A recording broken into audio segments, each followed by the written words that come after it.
Unlikely Allies by Taneiyah Golphin, 6th grade, Clara Westropp School. I opened my eyes. It was like the spotlight in a theater was on me. It's bright. Too bright, I thought to myself. I mentally groaned. I forgot to turn my light off. That's definitely going to raise the electricity bill, I thought to myself. I got up reluctantly and glanced at the clock, rubbing my eyes. My eyes finally focused on the clock. 9:03. My eyes widen in surprise. I'm gonna be late! I rush out of my room, my legs moving faster than I can think. I started brewing coffee before I go to the shower. I hurry up in the shower. I step out to dry my hair quickly with a towel. Getting my clothes on quickly. I became all too familiar with this routine. I grab my bag and pour my coffee before calling an Uber. Eventually, I got to my workplace. I pay the Uber driver and I check the clock. 9:30, it says across it. It starts beeping as if it was saying, "Hey, you made it right on time." I sighed with relief. A sigh I didn't know I was holding in. "Hey, Clarice." I can't help but crack a smirk as I hear the voice. It's Chris, the only one I can semi-tolerate. I look up and see his brown eyes that hide under his curly hair. "New look?" I said, more of a statement than a question. "You know it," he quickly retorted. "Oh, and hurry up. Boss doesn't seem to be in a good mood," he added, already walking towards our office. "Isn't he always?" I countered quickly, catching up with him. I opened the door for him, bowing. "After you, Your Majesty," my voice leaking with sarcasm. I glance up at him. I see him smiling. I can't help but smile myself. "Rise, peasant," he retorted. I can tell he's biting back laughter. We both make it into our office. I mentally roll my eyes when I see a woman with a suit on, black hair and glasses that look straight off a Pinterest board, cleaning my desk. I can't help but walk over. "Estella, would you mind stop touching my stuff?" I ask, trying to be polite. In reality, I'm just sick and tired of asking her this. "Stuff? No, this is a mess. I am helping. You should be thanking me." She counters, not even bothering to look up at me. I mentally scoff. "Yes, it is a mess." She cuts me off before I can even finish the sentence. "Exactly. Thank you for making sense." "You don't have to thank me." At this point, I'm more than annoyed. Actually, I was going to say, yes, it is a mess, my mess, so I would appreciate if you would stop touching it. If I needed it clean, I would have asked. I countered, my eyes burning into her. She finally turned to look at me. "I know, but it's gross that you let it get this bad," she retorted. I just look confused at this point. I look at my desk. "It's only some unorganized papers," I mutter under my breath. Chris finally speaks up. Boss is coming soon. We should get to work, so pause whatever this is." I sat down at my desk, sitting crisscross applesauce. I hear Estella mumbling about "that's not professional" before walking to her desk. The boss walks in. A lady with apple red hair pulled back in a ponytail. Glasses that Harry Potter fans would notice in a second, and despite looking mean, she's one of the nicest people you will ever meet. "Clarice, Stella, would you please come to my office?" I get up, my mind racing. Am I gonna get fired? I can't afford to be fired, I thought to myself, fidgeting a bit as I walked. She wouldn't do that. She's been my friend for years, I think to myself repeatedly. Glancing at Chris, he gives me a look, silently saying, "Good luck." The next thing I know, Estella is snapping my face. Hey, you there?" she said. If I didn't know any better, I would say she sounded concerned. I shake it off. "Yeah, I'm fine," I mumble before sitting down in one of the chairs in front of the boss's desk. Estella sits next to me. I sit crisscross applesauce out of habit, and in the corner of my eye, I see Estella roll her eyes. "Listen up," the boss started. "You guys are the best here in different ways. Estella, you're our best engineer. Clarice, You're our best coder and artist. Look, we have a potential new client, and they're willing to pay up to $900,000 and give us half of the sales profit if you guys can make a product that's both fashionable and useful. Do you guys think you would do that? But the boss interrupted her before she could even complain. Estella, please, my daughter really needs this. She has cancer, and I can't afford the treatment she needs without this deal. I could visually see Estella's face soften. Fine, I'll do it, Estella says almost instantly. I nod in agreement, and I hear my boss sigh in relief. Thank you. You have no idea how much I appreciate this.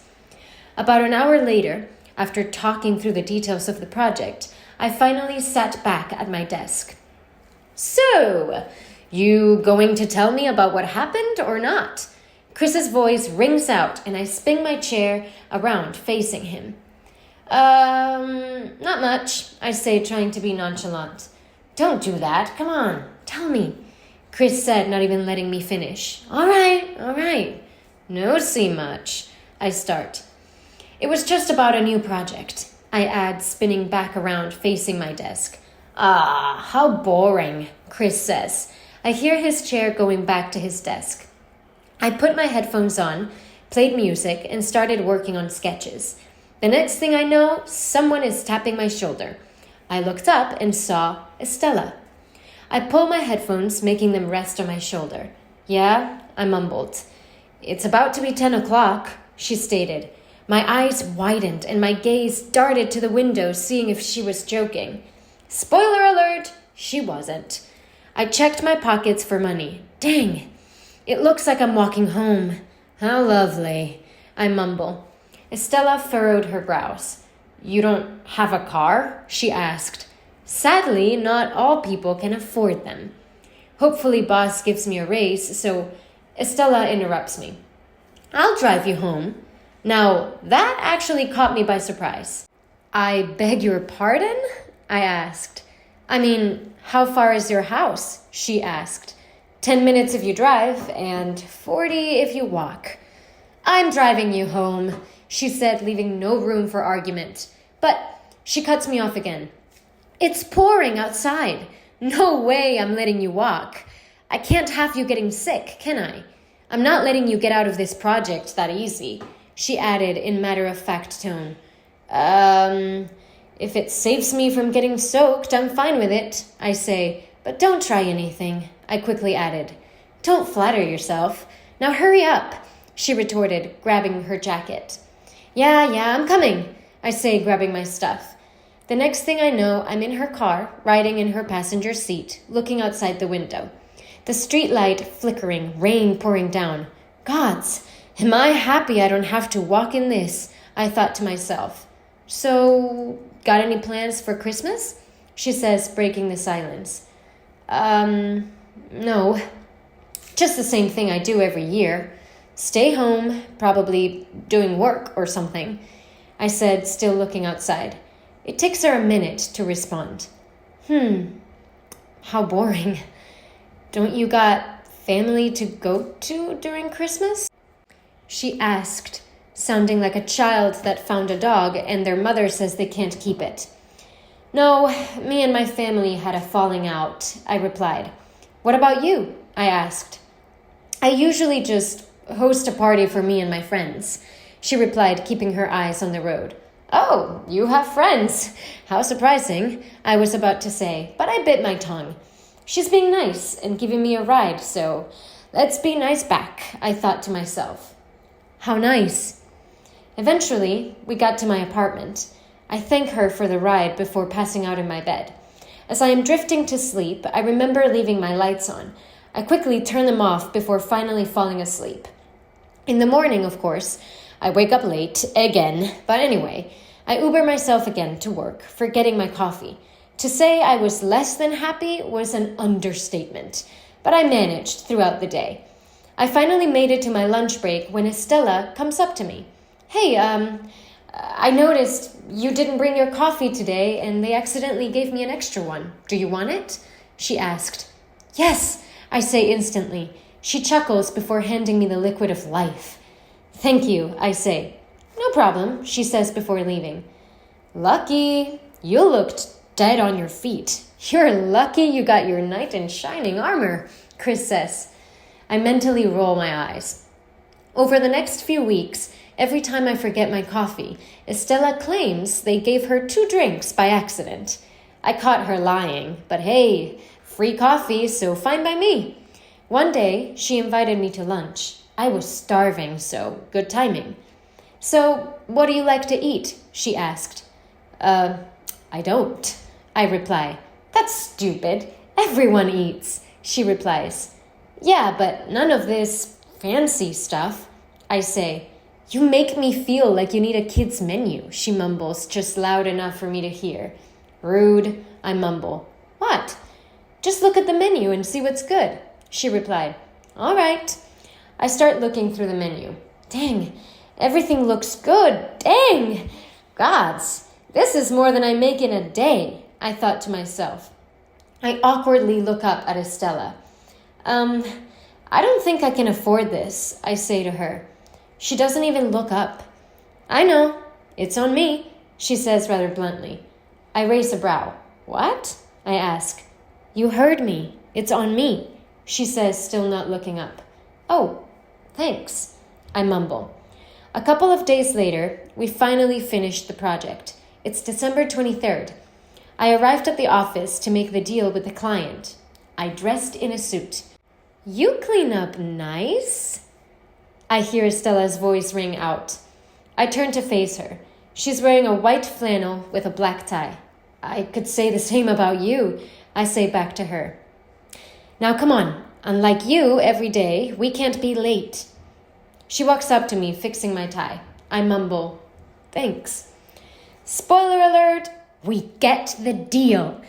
The boss is ecstatic would be an understatement. Hey, Clarice, if you want, you can come to my party, Estella says while driving me home. Oh, sure. Are you sure? I don't want to make your house dirty like my desk, remember? I say jokingly. She chuckles at the memory. I'm sure. I would love it if you would come, she adds. I'll be there, I say before getting out of the car to my apartment. The day is December 25th. It's about 5 p.m. I arrive. The atmosphere was so lovely. Welcoming laughter filled the air. It felt so pleasant. I see the boss with her daughters showing her mother the new teddy bear Santa got her. Estella walks up to me and leads me into conversations with new friends that over the years have become the people I trust with my life, some of my bridesmaids, and most of all, my wife, Estella. We are even thinking about adopting a baby girl. She's the cutest little bundle of joy. Oh, and to whoever is reading this, always remember this. Sometimes it's not always the family you're born with. Sometimes it's about the family you make for yourself.